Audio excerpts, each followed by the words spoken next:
오늘 하나님께서 우리에게 주신 말씀 에베소서 4장 1절로 3절의 말씀입니다.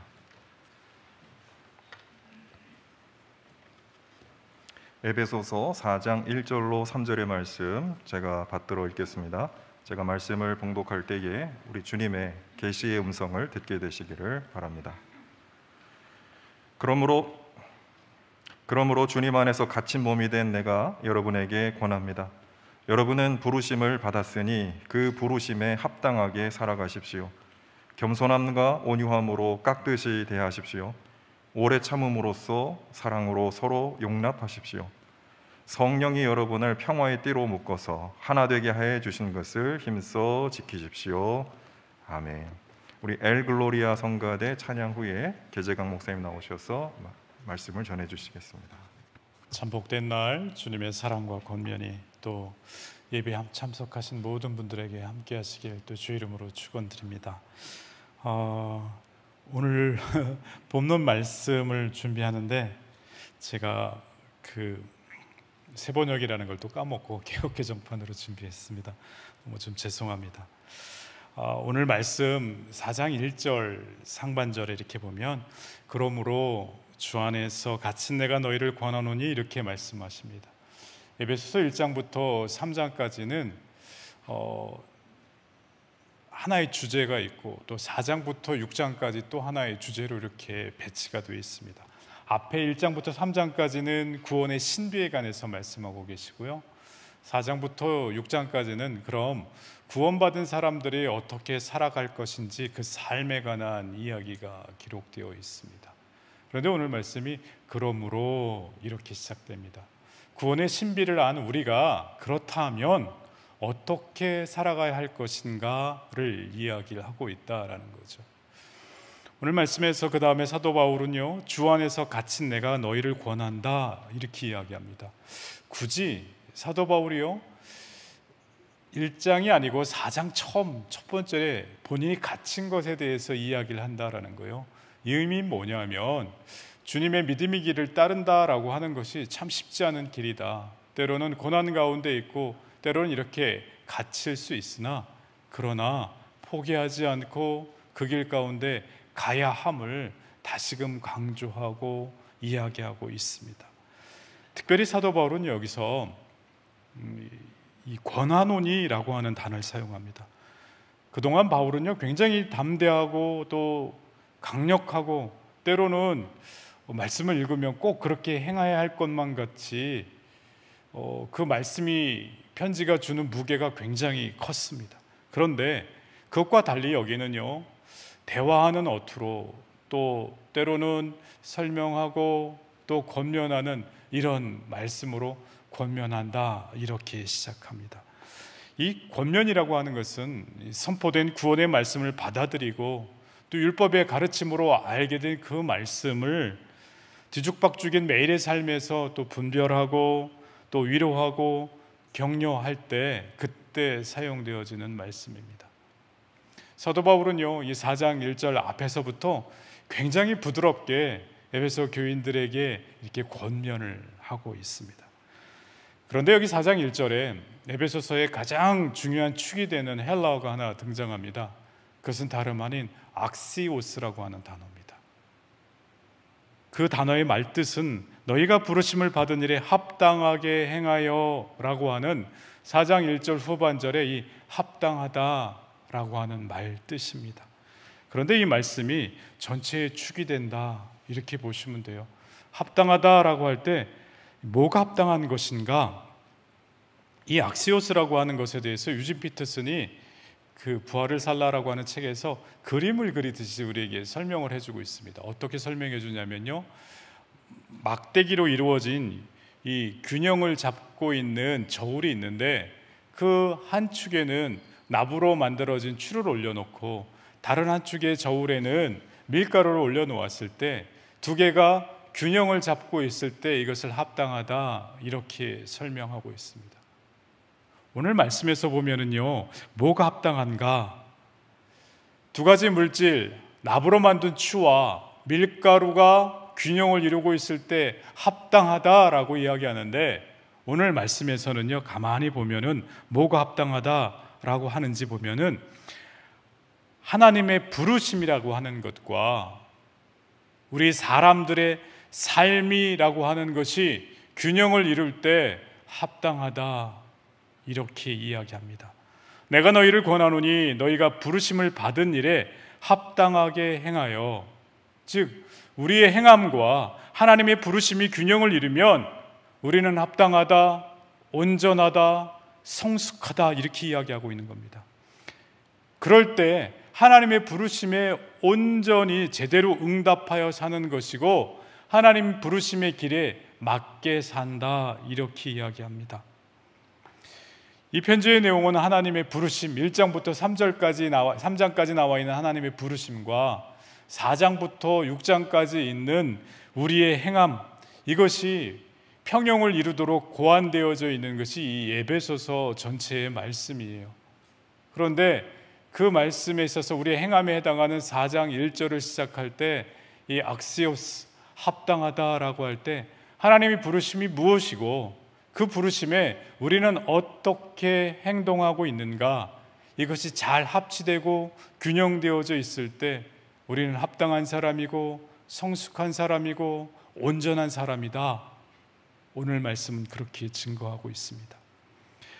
정말 성숙과 성장을 원합니까?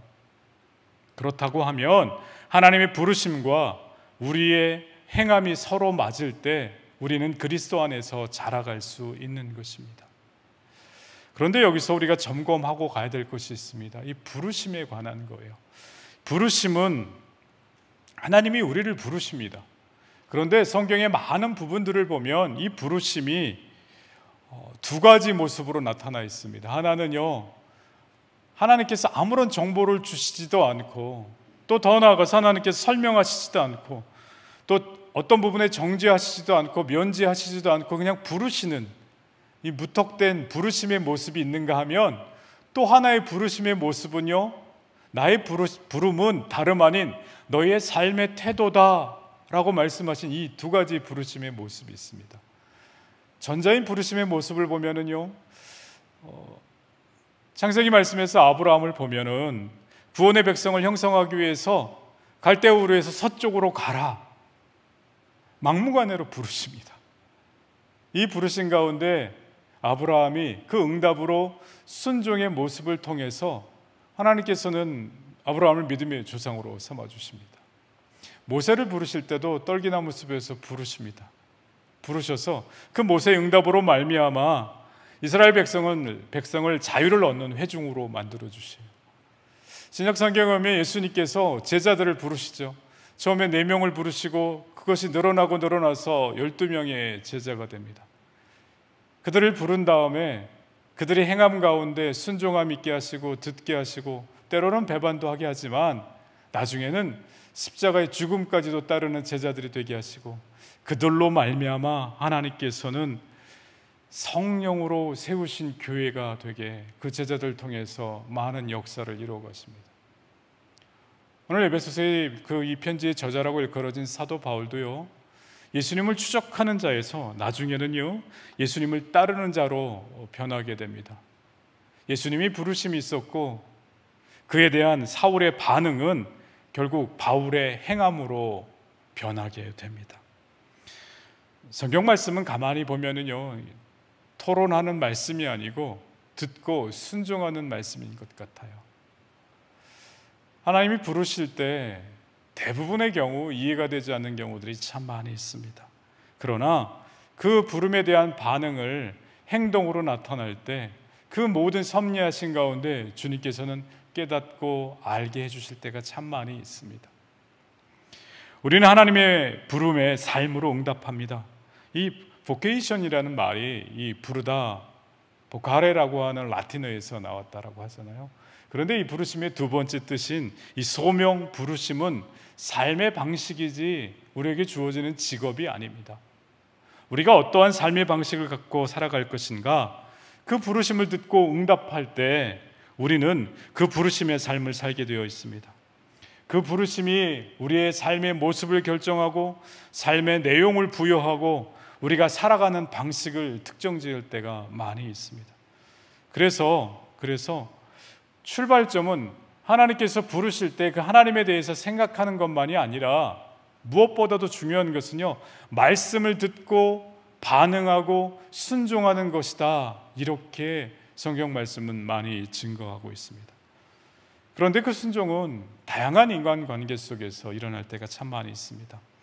부름과, 특별히 주님의 부름과 우리의 행함이 평형을 이루면 우리는 합당하다 이렇게 말씀해 주시는데, 하나님이 부르실 때 막무가내로 부르시는 것 같은데, 그리고 그 막무가내인 부르신 가운데 우리는 또한 행하고 있는 것 같은데, 성경 말씀에 면밀히 들어가 보면 그 둘의 관계는 일방적이지 않고 언제나 상호적입니다. 그래서 그리스도 안에서 성숙해가는 삶이란 또한 이 공동체 안에서 빚어지는 삶이다라는 거예요. 이 부르다라고 하는 헬라어 칼레오가 이 에클레시아, 이 교회라고 하는 이 말의 어원이기도 해요. 그래서 교회를 이렇게 정의하기도 합니다. 부르심을 소유한 사람들의 공동체다. 하나님의 부르심과 우리의 소명이 교회 안으로 녹아 들어갑니다. 모두 다르지만 모두가 하나인 부름받은 이런 동료 여행자들의 모임이 교회인 것입니다. 그리스도 안에서 자라려면요, 하나님의 부름에 응답받은 모든 사람이 함께 자라야 됩니다. 교회 안에 보면 마음에 드는 사람들도 있고 마음에 들지 않는 사람들도 있고 그럴 수밖에 없는 교회예요. 그럼에도 불구하고 우리가 성숙해지는데 우리가 선호하고 좋아하는 분들뿐만이 아니고 우리가 때로는 멀리하는 분들이라 할지라도 동일하게 주님의 부르심 받은 사람들이다 라고 하는 마음으로 우리가 함께 할 때 함께 예배드리면서 훈련받으면서 그 우정이 자라가고 공동체로 주님께서 만들어주시는 것인 줄 믿습니다. 그 부르심에 합당하게 행하라 이렇게 말씀하세요. 우리를 불러주신 까닭은요, 뭘까요? 하나님의 꿈에 동참하라. 그래서 우리를 불러주시는 거예요. 내 많은 사람들은 대답합니다. 저는 하나님의 꿈을 이뤄드릴 사람이 못 됩니다. 그런데요, 그때마다 주님께서는 아니다, 사랑하는 딸아, 아들아, 내 꿈을 위해서 네가 꼭 필요하다 이렇게 말씀하십니다.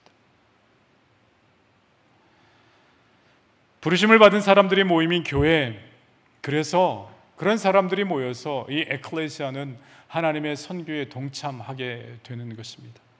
이 모든 일들이 부르심에 합당한 일들이 된다라는 거예요.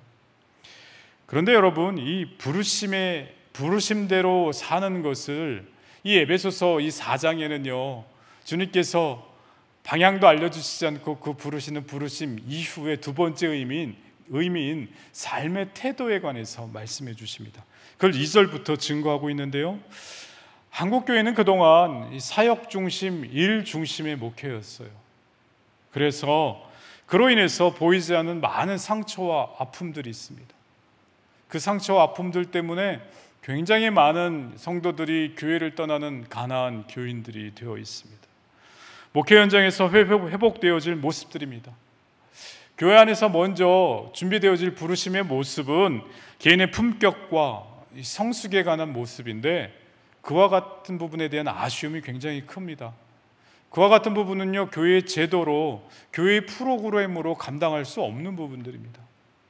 그런 부분들이 일어나기 위해서는요, 정말로 말씀의 도전과 그리스도의 성품을 닮아서 나의 삶의 태도를 바꾸기 위해서 뚜벅뚜벅 매일매일 삶 가운데 그와 같은 삶의 태도를 가지고 실천해 나가야 할 부분이기도 해요. 그럴 때 전능하신 하나님께서 그 사람들 한 사람 한 사람을 쓰셔서 바꿔주시고 변화하게 해주시고 삶의 태도가 정말 주님께서 바라시는 온전한 모습으로 바꾸어 주실 것입니다. 한국교회가 참 어렵다라고 이야기하는데, 오늘 말씀을 통해 보면 가장 먼저 성도의 기본적인 삶의 윤리, 삶의 태도부터 회복하라 이렇게 말씀하십니다. 그 첫 번째가 다름 아닌 모든 겸손과 온유로 하라 이렇게 이야기해요. 새 번역에는 온유가 다른 말로 번역되어 있을 거예요. 그런데 첫 번째, 겸손이란 무엇일까? 겸손의 첫째 모습이 뭘까? 헬라어로도 찾아보고 사전도 찾아봤는데 김기성 목사님이 이 부분에 대해서 설명한 걸 보고 깜짝 놀랐어요. 그분이 이렇게 설명하시더라고요. 겸손은 자기를 신뢰하지 않는 것이다, 이렇게 이야기합니다. 재밌어서 무슨 말씀하시나 계속 읽어봤어요. 그랬더니 이렇게 설명하시더라고요. 어떤 것이 겸손인가 라고 이야기할 때 내가 할 수 있어, 내 생각이 맞아, 이렇게 자기를 신뢰하거나 세속적으로 내가 힘이 있기 때문에 이걸 할 수 있어 라고 하는 그 권력을 의지하는 부분들을 내려놓는 것이 겸손이다, 이렇게 이야기합니다. 겸손은 누군가가 나를 칭찬할 때 저는 참 보잘것없는 사람입니다, 이렇게 말하는 게 겸손이 아니다 라고 이야기합니다. 이렇게 말은 하나 그 사람이 교만한 자세를 보일 때 우리는 정말 당혹감을 느낄 때가 참 많이 있어요. 진정한 겸손은 정말 저는 부족합니다, 하나님의 은혜가 아니고는 어떤 일도 감당할 수 없습니다 라고 하는 것을 아는 것이 겸손이다, 이렇게 이야기합니다. 그 마음을 가지게 되면, 그 마음이 내 마음에 들어오게 되면 그 사람은 다른 사람의 가치를 알게 된다. 제 얘기가 아니고요, 김기성 목사님이 책에서 이렇게 설명하고 계시더라고요. 그렇구나. 그래서 어떤 느낌이 갖게 되냐면요, 내가 너무 낮아지니까 상대방이 보이고 그 사람이 저렇게 소중한 사람이었구나, 아름다운 사람이었구나가 보이기 시작한다라고 이야기해요.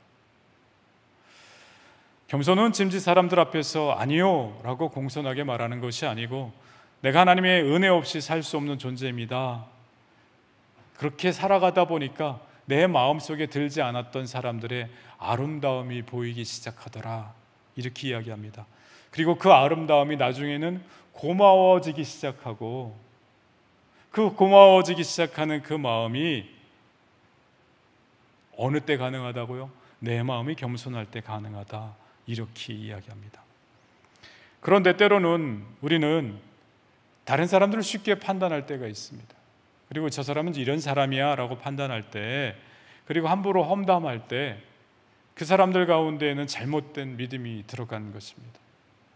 두 번째, 오늘 말씀은요, 부르심에 있어서, 부르심은 뭐라고요? 삶의 태도라 말씀드렸는데, 우리가 놓치지 말아야 될 삶의 태도 가운데 하나를 겸손 다음에 온유함을 이야기합니다. 온유함은 다른 사람을 배려할 줄 아는 마음입니다. 말씀을 준비하다가 제가 깨달은 게 하나 있는데요, 겸손, 온유함, 오래 참음, 용납함이요, 점층적인 구조로 되어 있습니다. 겸손은 나에게 당하는 건데, 두 번째 온유함은요, 다른 사람을 배려할 줄 아는 마음이다, 이렇게 이야기해요.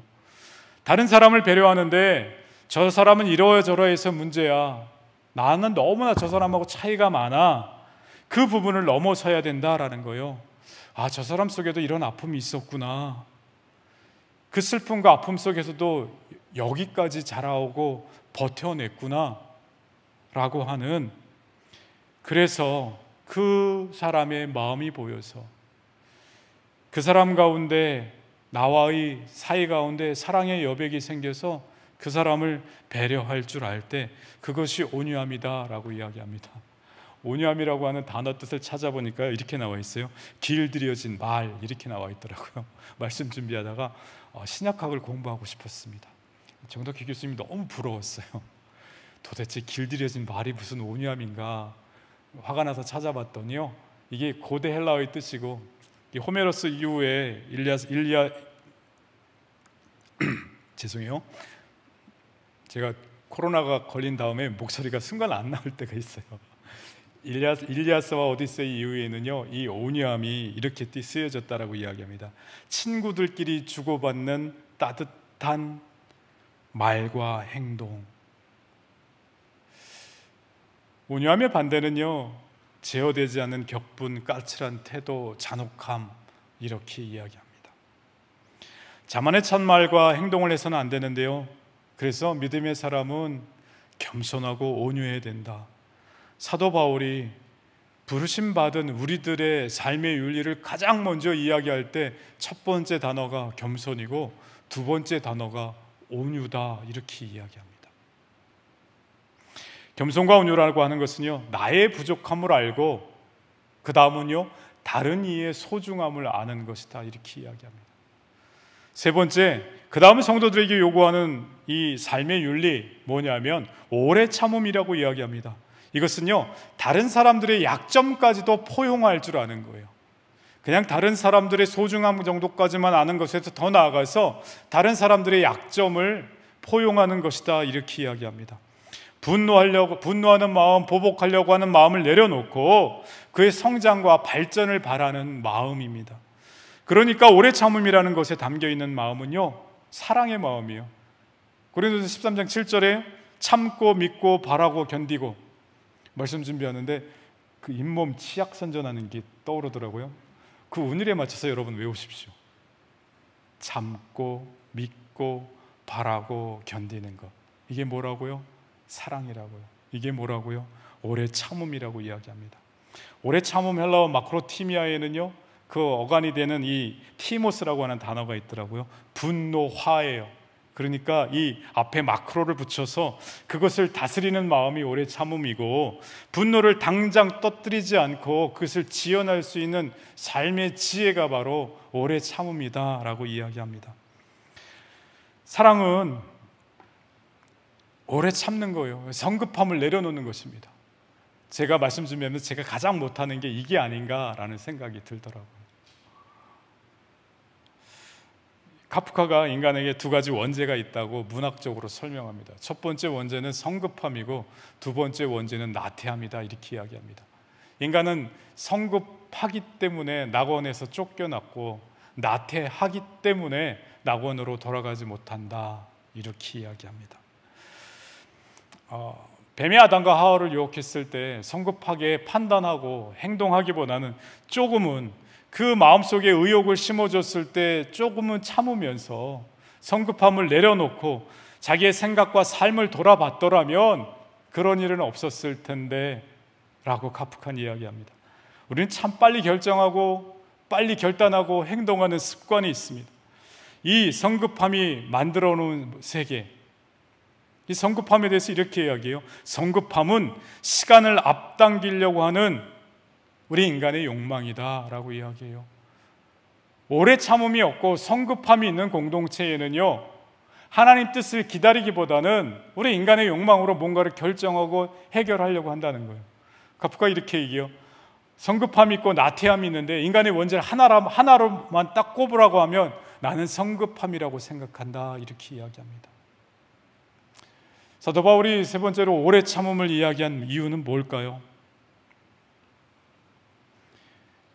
성급함이야말로 때로는 모든 죄의 뿌리가 되는 것을 알았기 때문에 이 오래 참음을 이야기하는 것은 아닐까 생각합니다. 네 번째로 이야기하는 것은요, 사랑 가운데 서로 용납해야 된다, 이렇게 이야기합니다. 살다 보면 내 마음에 들지 않는 사람도 만날 것입니다. 서로 취향이 다른 사람들을 만날 것입니다. 근데 그 다름을 인정하라, 이렇게 이야기해요. 아, 당신은 그것을 좋아하시는군요. 사랑의 사람이 되는 것은요, 다름을 받아들이고 차이를 존중함으로 서로를 용납하고 받아들이고 그러므로 함께 하는 것입니다. 그럴 때 낯선 거를 동화시키려고 하고 낯선 거를 나의 뜻대로 만들려고 하기보다는 그것을 용납하고 받아들일 때 우리의 삶의 지평이 넓어 간다라고 이야기합니다. 그리고 마지막으로 3절에서는 이렇게 이야기해요. 평안에 매는 줄로 성령이 하나 되게 하신 것을 힘써 지키라. 이 에베소서의 평화는요, 구원받은 사람들이 맺는 열매입니다. 특별히 에베소서에서만큼은요, 평화가 무언가 찾아봤더니 구원받은 사람들이 맺는 삶의 열매다, 이렇게 이야기해요. 그러나 정말 다양한 사람들이 모여 있다 보면요, 갈등이 생겨요. 특별히 교회 공동체는 다양한 사람들이 모여 있습니다. 그 속에서 하나로 매주는 끈이 있어야 되는데 평안에 매는 줄이다, 이렇게 증거합니다. 그것을 힘써 지키라. 나의 의지, 감성, 이성, 이 모든 것을 발휘해서 이 차이를 존중하고 하나가 되려고 애를 써야 된다, 이렇게 이야기합니다. 교회에서 때로는 직분자를 뽑을 때 참 어려움이 많아져요. 하나라고 하는 것은 구호로 그칠 때가 참 많은 것 같아요. 그런데 힘써 지키라 말씀합니다. 하나가 될 때 진정한 동료가 되고 동역자가 된다라는 거예요. 아브라함 조슈아 헬셀이 이렇게 이야기합니다. 사람은 누군가의 동료가 됨으로써 성숙해진다. 동료가 되고 동역자가 되기 위해서 가장 필요한 건 도대체 뭘까요? 누군가의 동역자가 되고 동료가 된다는 것은요, 그 사람의 아픔을 내 것으로 삼는 것입니다. 그 사람이 어떤 것에 기뻐하는지, 어떤 것에 슬퍼하는지, 어떤 것에 낭망하는지, 지금 왜 울고 있는지, 나의 편안함을 내려놓고 사랑의 수고를 아끼지 않을 때 우리는 비로소 동료가 될 수 있다, 이렇게 이야기합니다. 해설이 그 책에서 누가 사람이냐라고 하는 책에서 이렇게 이야기합니다. 인간이 절망을 피할 수 있는 유일한 길은 자신이 목적이 아니라, 자신이 목적이 되는 게 아니라 누군가에게 필요한 존재가 되는 것이다. 그런데 이렇게 동료로 지체로 평안에 하나 되기 위해 몸부림을 치는 것은요, 내가 의지적으로 결단한다라고만 했을 때 되는 게 아니다. 오늘 말씀은 증거하고 있어요. 뭐가 와야 되냐면요, 성령이 하나 되게 하신 것이 와야 된다, 이렇게 이야기해요. 하나님의 영에 순종할 때 교회 안에 일치가 일어나고, 그 일치가 일어날 때 비로소 평화의 열매가 맺혀진다. 오늘 말씀이 이렇게 증거합니다. 여러분, 하나가 되는 것은 참 아름다운 거예요. 우리가 스스로 하나 되기 위해서 노력하지만 그 노력이 성령의 능력 안에 있을 때만 하나됨의 기쁨 속에 가게 될 수 있는 것입니다. 사도 바울은 하나님의 부르심에 대해서 1장부터 3장까지에 대해서 쭉 설명을 합니다. 그리고 4장부터 6장까지 우리 삶이 어떻게 행하게 될 때 그와 같이 부르심에 합당하게 행하는 응답이 될 수 있는 것인지에 대해서 설명해요. 그 처음에 이렇게 얘기한다고요. 겸손과 온유와 오래 참음과 용납함의 모습으로 하나 될 것을 권면하고 있습니다. 말씀을 마치려고 합니다. 최근에 피트 데이비스의 전념이라고 하는 책을 읽었어요. 기회가 되면 이 데디케이티드 전념이라는 책을 한번 읽어보세요. 진득함이 없는 액체 같은 세상을 살아가는 것이 오늘날의 삶이다라고 이렇게 이야기합니다. 그러면서 이렇게 거기에 오늘날의 우리의 모습을 표현하고 있는데요, 제가 마음에 찔림이 있었어요. 늦은 밤 볼거리를 찾아 넷플릭스를 뒤적이기 시작한다. 스크롤을 올렸다 내렸다 하면서 제목도 훑어보고 예고편도 몇 개 보고 후기까지 찾아서 읽어보지만 영화 한 편을 딱 골라서 진득하게 보기가 쉽지 않다. 순식간에 30분이 흘렀으나 아직도 탐색 모드에서 벗어나지 못한 채 하염없이 스크롤만 내리다가 결국 TV를 끈다. 이제 와서 뭔가를 보기에 너무 피곤했기에 더 늦기 전에 이만 잠자리에 든다. 가치 있는 목적지가 없을 때 느끼는 절망이다. 정말 오늘의 삶은요, 무한 탐색의 시대에 살아가고 있는 것 같습니다. 그런데요, 목적지가 없어요. 그리고 정말 뭐가 가치 있는지를 모를 때가 많아요. 정말 무엇이 가치 있는지를요, 세상에서 찾으려고 하고 다른 데서 찾으려고 하기 때문에 모릅니다. 말씀에서 찾으려고 하지 않아요.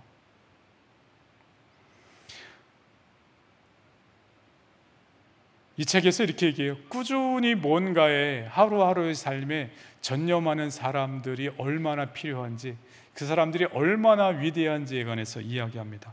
우리 크리스천들은 어디에 전념해야 될까요? 예수 그리스도의 부름에 초점을 두고 응답하는 집중된 자발적 행함의 헌신, 나는 자발적으로 그 부르심에 어떻게 행하고 살아갈 것인가, 매일매일 아무도 알아주는 것 같지 않고 때로는 내가 내 삶을 돌아봤을 때 이건 너무 보잘것없는 것 아닌가라고 느껴질 때도 불구하고 그 초점이 예수 그리스도에게 맞춰져 있고 그 주님의 부르심에 초점이 맞춰져 있다라고 할 때 그것이 이 액체 같은 시대에 살아가고 있는 우리들에게 정말 가치 있는 삶이 될 줄로 믿습니다. 우리는 진득함이 없는 액체 같은 세상을요, 교만하지 않게, 모질지 않게, 서두르지 않으면서 살아가야 할 것입니다. 우리가 아무리 훌륭하고 강력하게 구원의 복음을 선포한다 할지라도, 하나님의 진리를 아무리 정확하고 철저하게 가르친다 할지라도 이와 같은 권면과 위로의 언어를 숙달하지 못한다면 그리스도의 장성한 분량까지 자라갈 수 없습니다. 유진 피터슨이 이렇게 강조하더라고요.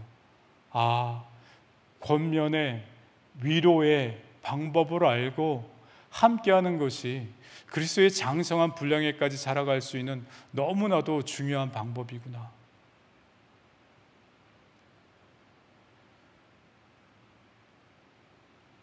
주님의 부르심에 합당한 우리 행함이 나의 부족함을 깨닫고 다른 이의 소중함을 알아서 그 약점까지도 포용하고 또 서로 용납함으로 넉넉히 안아주는 태도로 살아갈 때 우리가 주님께도 필요한 일꾼이 되지만 주님의 부르심에도 정말 합당한 그런 사람이 되지만 성도 서로에게도 서로 성숙한 존재가 되므로 주님께서 평안의 맨은줄로 하나로 만들어주신 것이 무엇인가를 경험하는 여러분이 되실 줄 믿습니다. 매일매일의 삶 가운데 성령이 하나 되게 하심을 경험하고 그 은혜를 경험함으로 그 힘으로 오늘 하루를 살아갈 수 있는 여러분들이 되시길 주의 이름으로 축원드립니다. 기도하시겠습니다. 사랑의 아버지 하나님, 교만하지 않게, 모질지 않게, 서두르지 아니함으로 주님의 부르심을 분별하고 주위에 있는 지체들을 사랑으로 함께 할 수 있도록 은혜를 더하여 주시옵소서. 매일의 삶 가운데 주님의 부르심의 음성이 들리고 나의 몸을 움직여서 순종하려고 하는 행함이 대학교의 모든 교우들의 삶 가운데 넘쳐날 수 있도록 은혜 더하여 주시옵소서. 사랑이 많으신 예수 그리스도 이름으로 기도드리옵나이다. 하나님 감사합니다. 오늘 귀한 말씀으로 우리가 하나님의 사람인 것을, 주의 몸된 교회인 것을 알게 하여 주시니 감사합니다.